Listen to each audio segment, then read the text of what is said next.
E o objetivo desse vídeo é fazer com que você pense por você mesmo. Se você quiser continuar no Adventismo, isso é um problema seu. Eu não pago suas contas, é uma responsabilidade sua com Deus.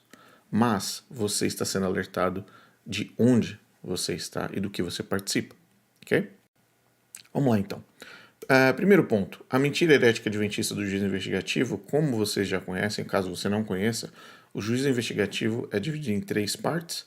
A primeira parte, segundo Ellen White, todas essas são ideias adventistas, nada disso é bíblico, mas a gente precisa apresentar a estrutura, né? A estrutura é santuário no céu, Jesus entra no lugar santíssimo em 1844, então existe uma data específica no Adventismo, 1844, 22 de outubro, onde Jesus supostamente sai do lugar santo, do santuário celeste, para o lugar santíssimo.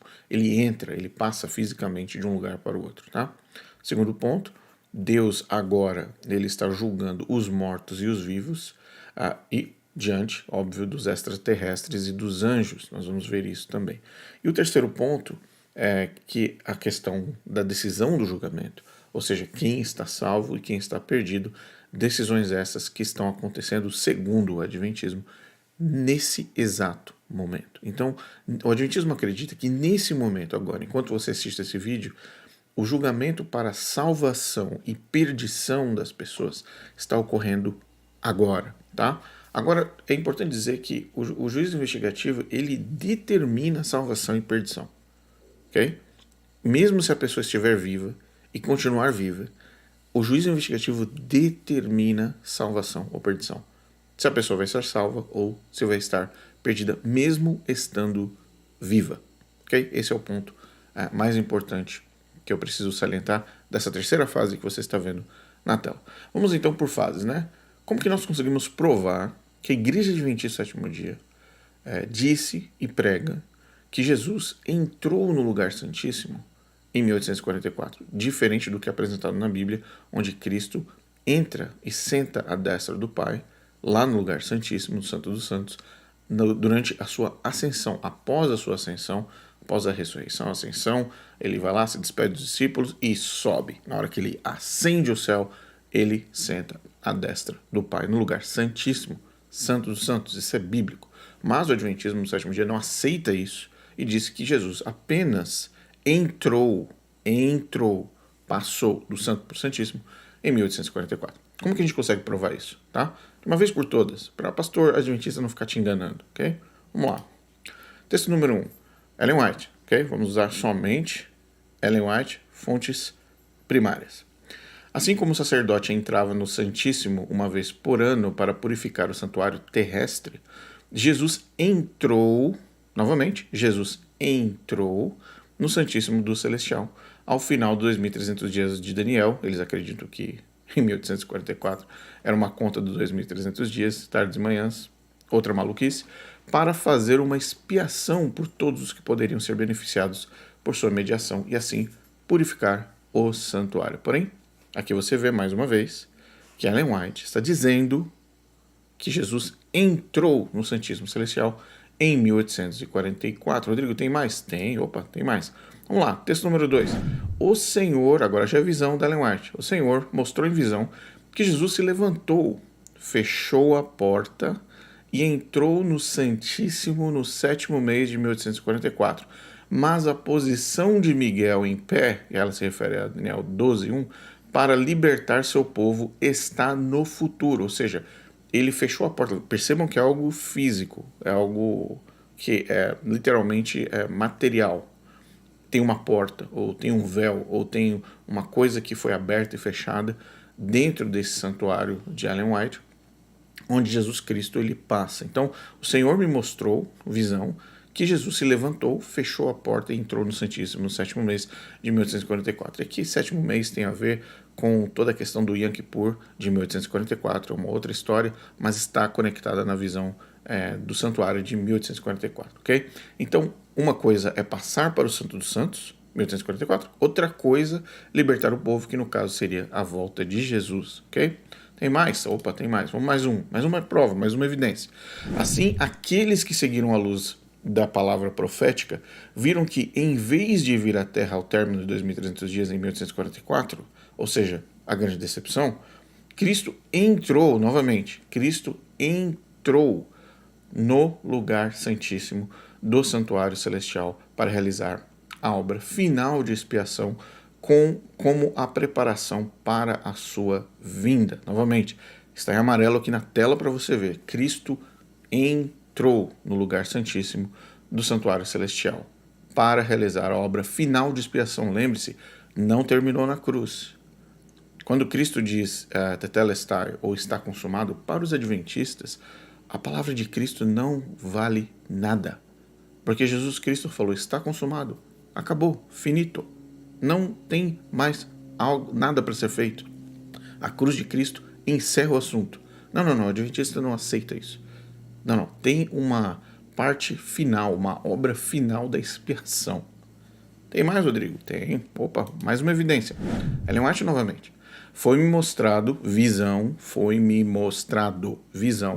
que embora o evento tão solenemente proclamado em 1844, ou seja, a volta de Jesus de Guilherme Miller, que ele quebrou a cara, não tenha ocorrido, assim como na destruição de Nínive, e ela coloca isso como algo comparável com Nínive, completamente maluca essa mulher, a mensagem era ainda assim de Deus e se cumpriu o propósito que ele havia designado, ou seja, Ellen White está falando que a decepção foi algo de Deus, que a grande decepção de 1844 foi algo de Deus. Olha isso que pesado.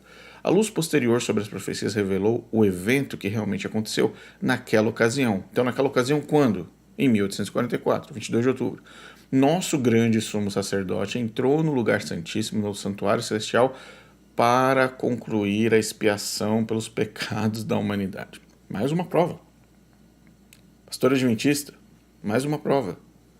É isso que vocês estão tentando esconder? Ellen White foi clara que ela teve uma visão e viu Cristo entrando. Agora vamos lá. Vamos ler Hebreus. E vamos ver quando que Jesus entrou no templo celestial e vamos ver se a obra foi completa ou não. Porque Cristo não entrou em santuário feito por mãos, figura do verdadeiro, porém no mesmo céu para comparecer agora por nós diante de Deus. Nem ainda para se oferecer a si mesmo, muitas vezes, como sumo sacerdote, cada ano entra no Santo dos Santos com sangue alheio. Não é igual eles dizem na crença adventista, que ele está lá agora e purificando. Não, é uma vez só. Não era que nem o sumo sacerdote que todo ano tinha que ir lá ficar purificando. Como o Jesus do adventista está fazendo desde 1844. Está lá todas as vezes, muitas vezes. Não, o texto está dizendo, não, nem ainda para se oferecer a si mesmo muitas vezes, como o sumo sacerdote, cada ano entra no Santo dos Santos com o sangue alheio. Ora, neste caso seria necessário que ele tivesse sofrido muitas vezes desde a fundação do mundo. Agora, porém, ao se cumprirem os tempos, quando que se cumpriu o tempo? 1844? Não, agora, diz o autor de Hebreus, quando Jesus Cristo veio, quando Jesus Cristo foi para a cruz. Agora, porém, ao se cumprirem os tempos, se manifestou uma vez por todas, para aniquilar pelo sacrifício de si mesmo o pecado. Vamos lá, vamos mais uma vez. Agora quando? Lá, quando Jesus Cristo veio. Naquele tempo se cumpriu, lá foi o tempo cumprido. Ele entrou no templo celestial depois de ter aniquilado de uma vez por todas o pecado. Ele não está lá agora aniquilando todo dia, de uma vez por todas. Mas Ellen White não concorda. Não concorda, porque ela disse assim, no momento designado. Qual que é o momento designado? O autor de Hebreus já disse. Mas e Ellen White? No momento designado, o fim das 2.300 tardes e manhãs em 1844, a obra de investigação e apagamento dos pecados começou e continua hoje. Página 341, versão Kindle, que é o parágrafo também. Qual a implicação disso? Simples, a obra de Cristo na cruz não foi cabal. O juízo dos mortos começou em 1844. Quando essa obra for concluída dos mortos, o juízo será pronunciado sobre os vivos. Peraí, então o juízo, essa definição de salvos e perdidos, começou em 1844. Interessante. Dos mortos. Pararam, acho que desde 1844 não morre mais ninguém nesse planeta. Acho que os seres humanos pararam de morrer desde 1844, porque não morre mais ninguém.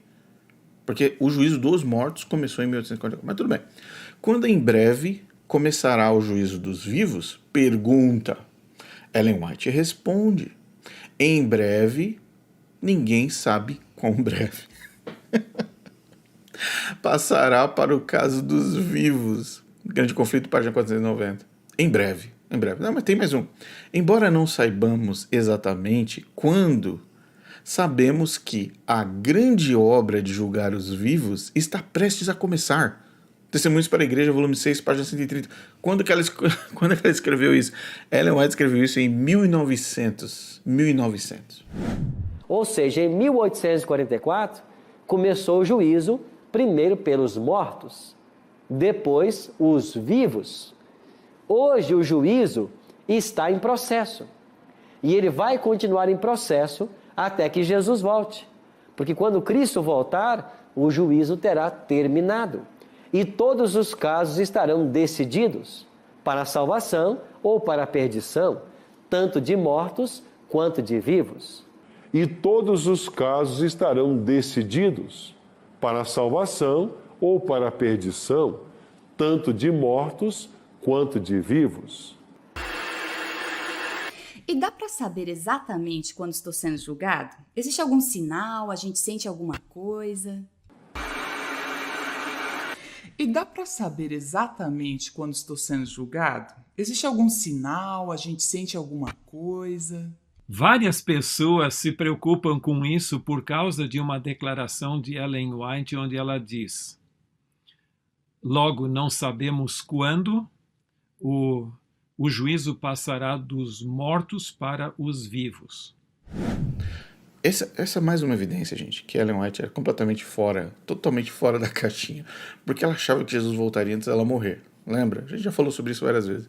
Como ela achava que Jesus voltaria antes dela morrer, ela tinha certeza que, olha, em breve, está prestes a começar o dos vivos. Por quê? Porque na cabeça dela, Jesus vai voltar. Então, todos os mortos já foram julgados. Jesus vai voltar antes de eu morrer. Eu vou ver Jesus viva, com certeza, porque eu sou a profetisa, né? Eu sou a mensageira do Senhor. Então, 1900, beleza, Jesus está para voltar mais uma vez. Essa é uma forma de dizer que Jesus está voltando no tempo dela, sem dizer data, sem dizer tempo. Dizendo que o julgamento dos vivos está prestes a começar. Ela mal sabia que ela ia morrer 15 anos depois.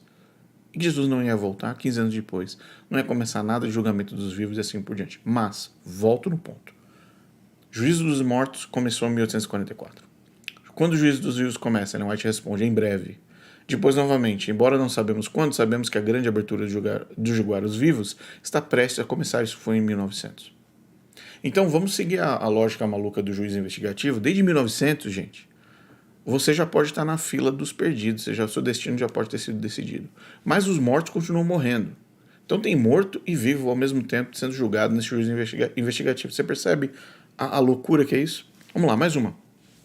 Texto 2.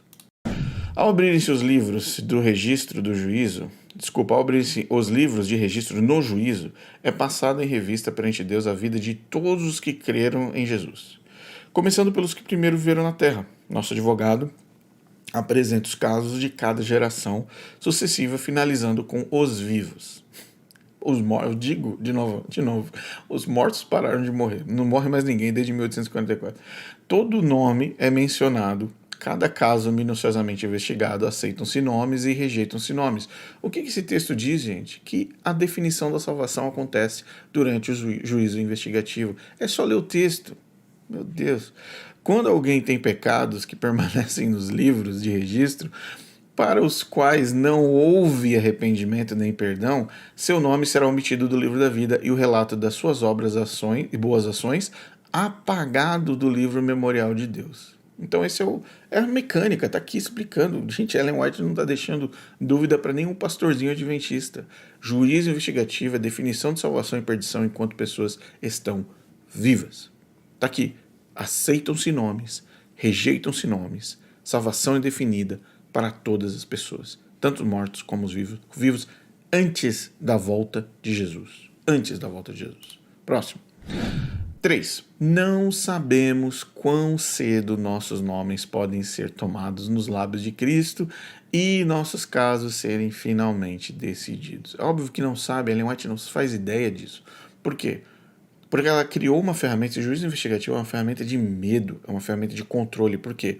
Você fala para a pessoa: olha, você está sendo julgada, você está sendo julgada, o juízo investigativo está acontecendo.